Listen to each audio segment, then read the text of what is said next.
Voici notre rôti de palette, une recette classique, facile à faire. Je fais une entaille dans l'oignon pour pouvoir avoir une bonne prise sur la pelure et le peler facilement. Mon objectif est d'hacher grossièrement les oignons, donc je commence par les couper en deux, les déposer à plat sur la planche à découper pour qu'ils soient bien stables. Je fais plusieurs incisions verticales parallèles, je tourne et je tranche. Voilà, par magie, mes morceaux d'oignon grossièrement hachés sont prêts. Je réserve dans un bol et je prépare l'ail. Pour la peler facilement, je dépose la lame de mon couteau à plat sur la gousse d'ail et je donne un petit coup sec, ça aide à détacher la pelure. Je la hache ensuite, je pourrais également la presser à l'aide d'un presse-ail si je préfère. Je mets dans un plat différent des oignons et j'apprête des branches de céleri. Je veux des gros morceaux de céleri, alors c'est très simple. Je mets mes 3 branches de céleri ensemble pour les couper d'un seul coup de couteau et je mets ces morceaux de céleri avec l'ail. J'apprête maintenant des carottes, je commence par les peler. Enlever aussi une toute petite tranche aux extrémités.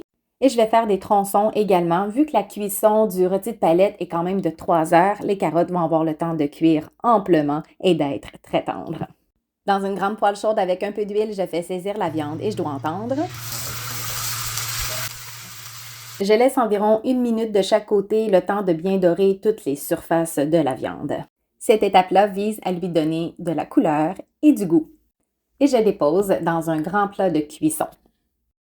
Dans la même poêle, sans la laver pour garder les saveurs de la viande, j'ajoute un peu d'huile et je fais revenir les oignons pour les dorer.